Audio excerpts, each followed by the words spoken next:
Hello again, my fellow wanderers. I guess I don't know if you think you're wandering, but I know I am. Welcome back to Idiot Mystic. Today, we're doing Golden Egg Theory Part 3. I know, somehow I'm still talking about the goose. At this point, it's become part of the show, and I didn't plan for that, but here we are. In Part 1, we talked about the basic Golden Egg Theory. You are the goose. The work is the golden egg. If you keep forcing yourself to produce meaningful work without taking care of the person making it, eventually you burn out. Or worse, you keep creating the work, but the work starts feeling hollow. In Part 2, I tried to clarify something I forgot to in Part 1. Every egg is not going to be golden. Some are practice eggs, some are rough drafts, some are weird little eggs that you'll only understand later. Creativity can't become this dramatic thing where every single idea has to prove your worth as a person. I've been there and it's not fun. Today I want to talk about what happens after the egg leaves you. After you make the thing. After you release it. After you upload it, publish it, post it, send it out, and then sit there pretending that you're not checking whether anyone saw it. Which is funny, because I think a lot of creators talk about making things, but fewer people talk honestly about the weird emotional situation of releasing things. Before you release the work, it belongs to you. But after you release it, something changes. It enters the world and now people can find it. They can ignore it, misunderstand it, love it for the wrong reason, and hate it for a reason that proves they never heard it in the first place. People can find it 6 months later at 2 a.m. and act like you made it specifically for them. And sometimes the same exact piece of work can feel like a golden egg on one platform and a boiled potato on another. Although I love boiled potatoes. I don't know. That's what I used to eat when I was a kid, apparently. Boiled potatoes and yogurt. I was a large baby. But I guess that's the part I want to talk about today. Because I have videos or meditations that do really well on Spotify. Thousands of listens. People are actually finding them, using them, and the work is doing what it was meant to do. Then the same thing goes on YouTube and gets 1 view, sometimes 10, sometimes 0. 0 is such a funny number. It feels so personal, even though it's probably not. You can upload something sincere, something you actually care about, and YouTube looks at it like, nope, I don't think anyone needs to see this. Not even one confused person in Ohio. Shout out Ohio. Nothing. And somehow, that doesn't really discourage me the way it probably should. I mean, I do notice it. I'm not pretending I'm above numbers. I have eyes, for sure, and I can count. I went to school, unfortunately. But it doesn't make me feel like the work has failed, because I know the thing might still find people when they need it. And that's a very different relationship to my work than anything I've had in the past. I think that's what Golden Egg Theory Part 3 is really about. Learning how to release the work without making the first reaction the final verdict. Because if you are a creator, and especially if you make anything personal, spiritual, meditative, weird, or hard to categorize, you have to learn this. The world doesn't always recognize the egg right away. Sometimes the egg sits there. Sometimes the egg gets ignored. Sometimes the egg is glowing in one room and completely invisible in another. That doesn't automatically mean it wasn't golden.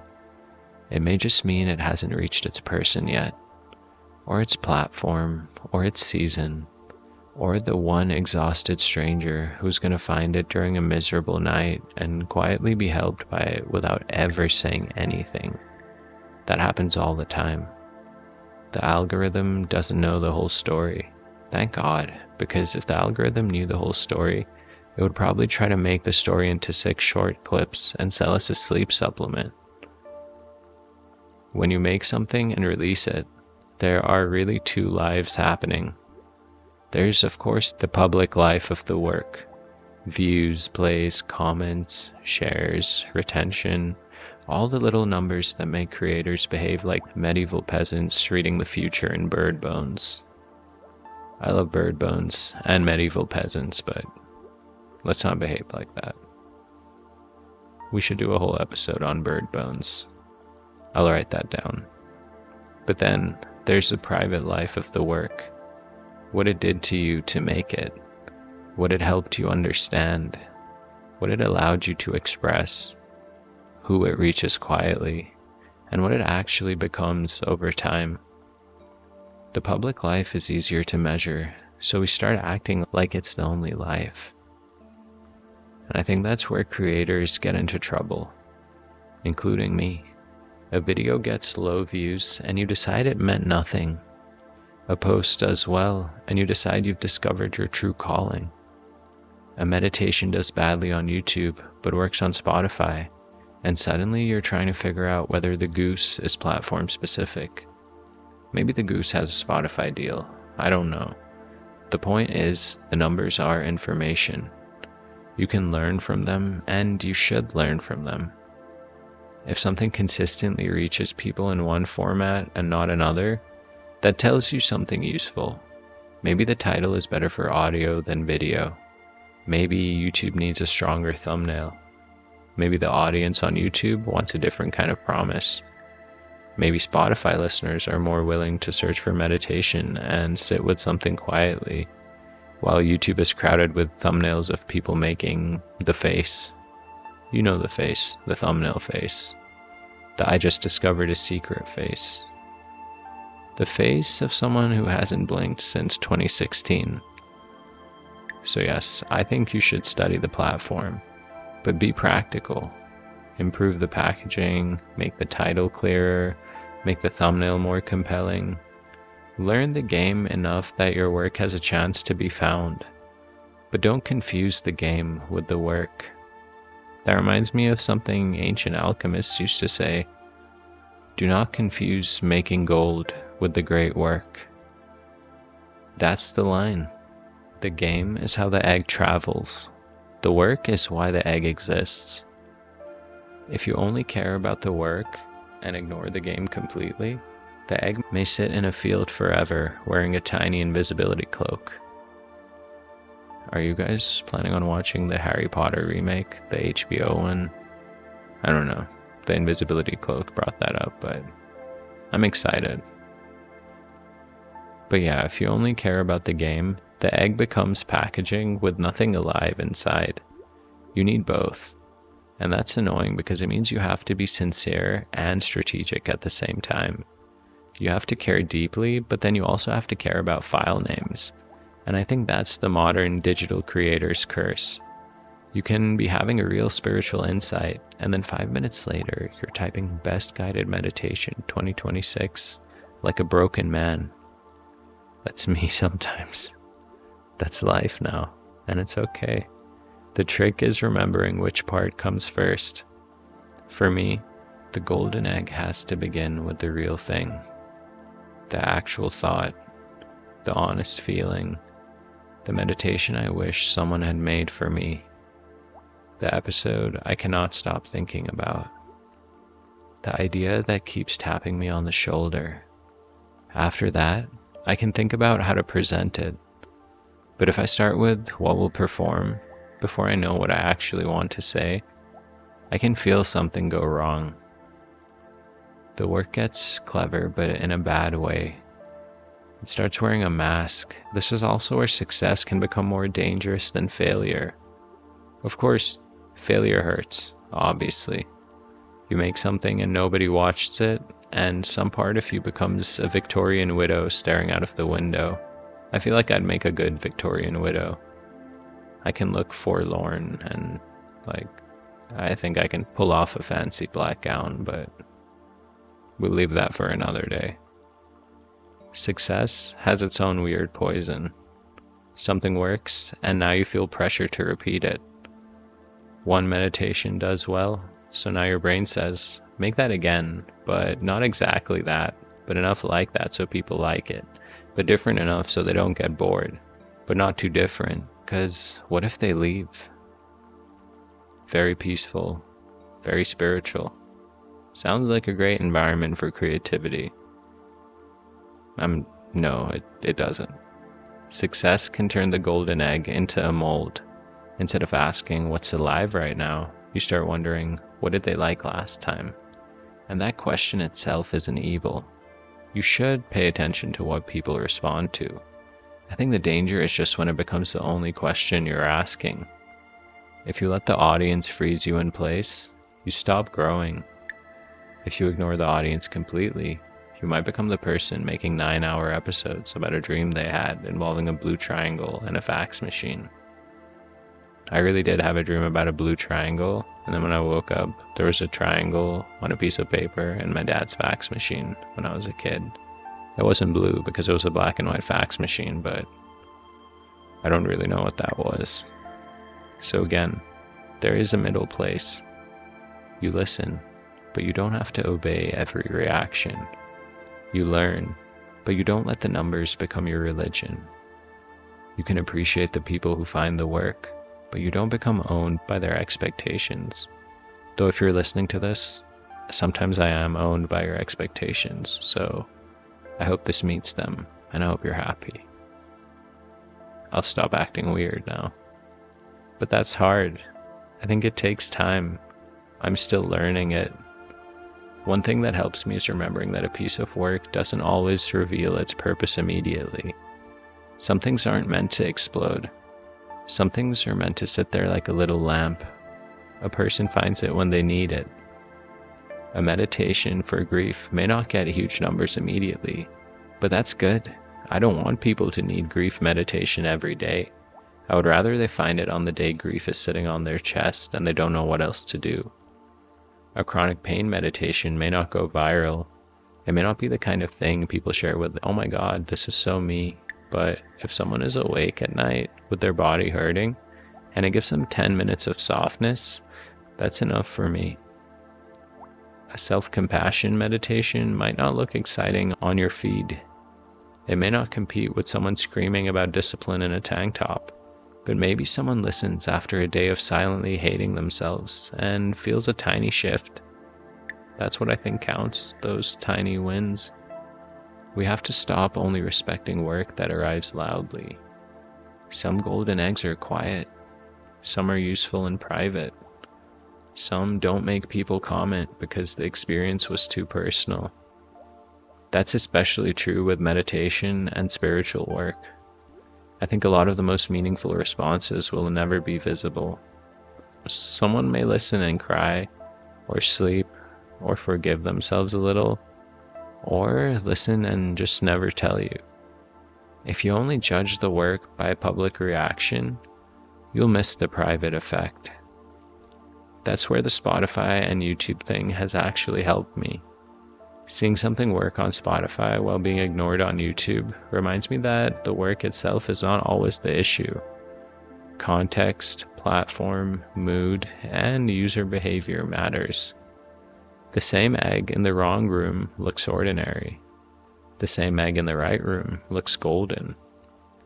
I hate that I just said egg in the wrong room, but it is true, and I'm still talking about eggs. I think this is useful for creators because it keeps you from taking every result so personally. Maybe the work just needs better packaging, or a different platform, or more time, or maybe the first 30 seconds are too slow. Maybe the work is fine, but the way you introduced it made people not understand why they should care. Those are all fixable problems, not identity problems. And marking that difference is really important. A lot of creators turn fixable problems into identity problems. The title didn't work becomes I'm bad at this. The thumbnail was weak becomes nobody wants what I make. The video got 5 views becomes I should disappear into the mountains and just never talk to anyone again. Calm down. Maybe you just need a better hook.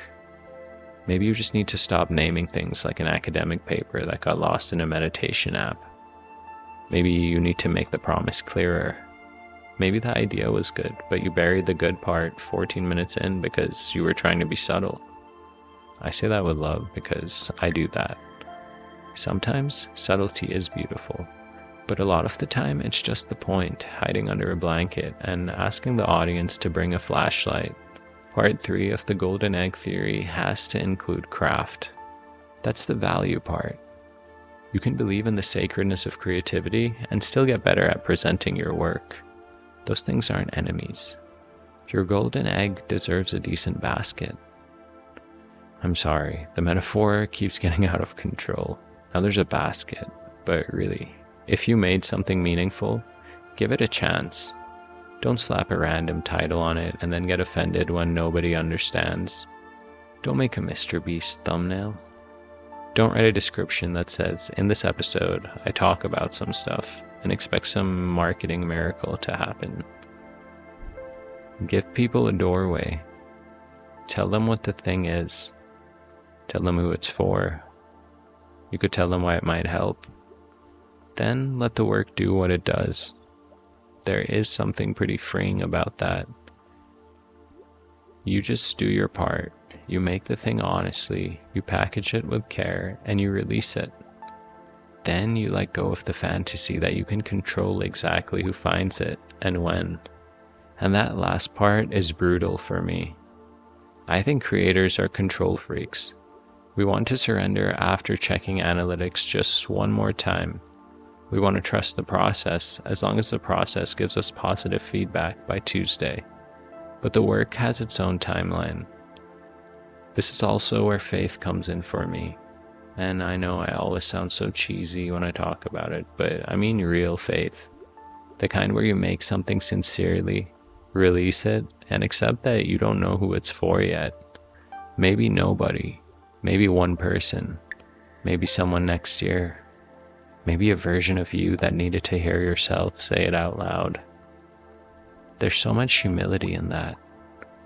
You're just responsible for making the offering. You're not fully responsible for where the offering travels. Obviously, you still act intelligently, but you don't throw your work into the ocean and say God will handle distribution, right? Please upload it properly.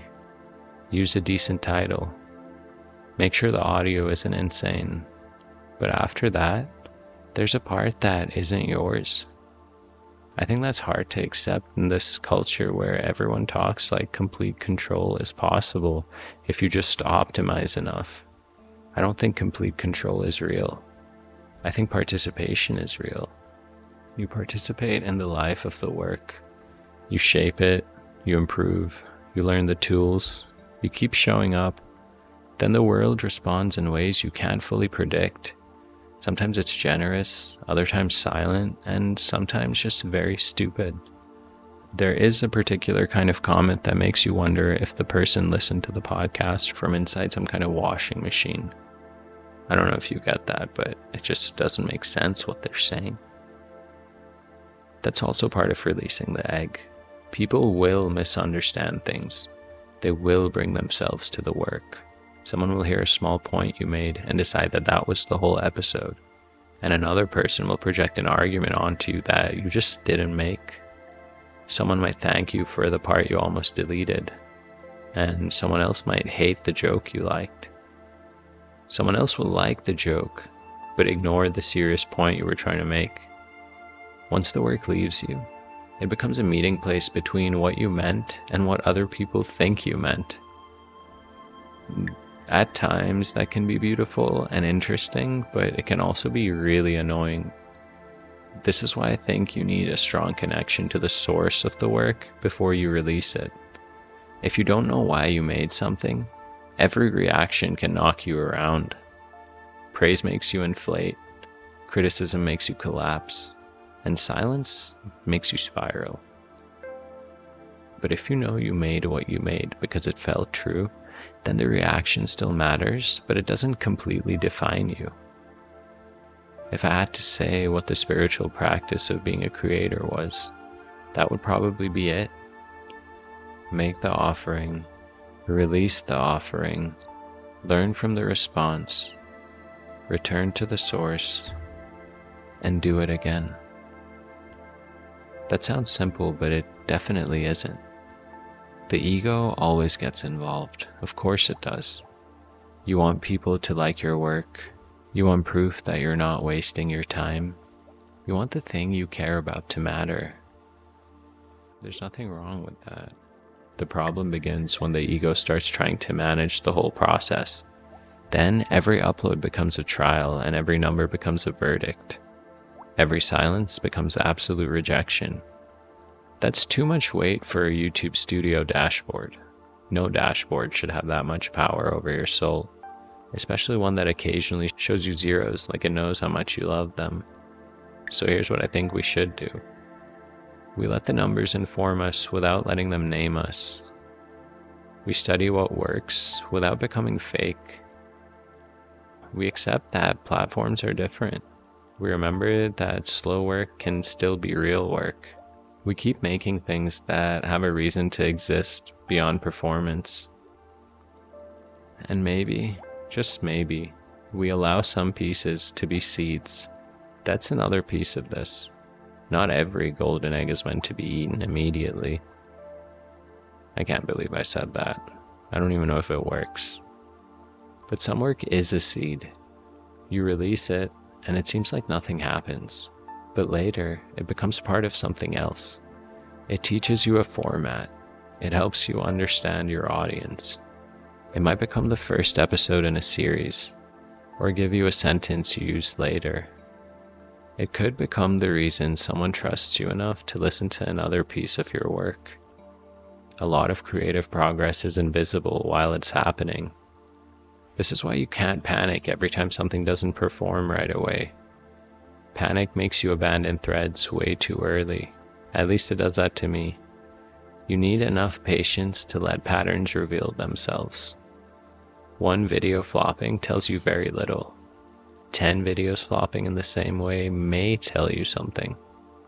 One Spotify track doing well tells you something. A whole category of Spotify tracks doing well tells you more.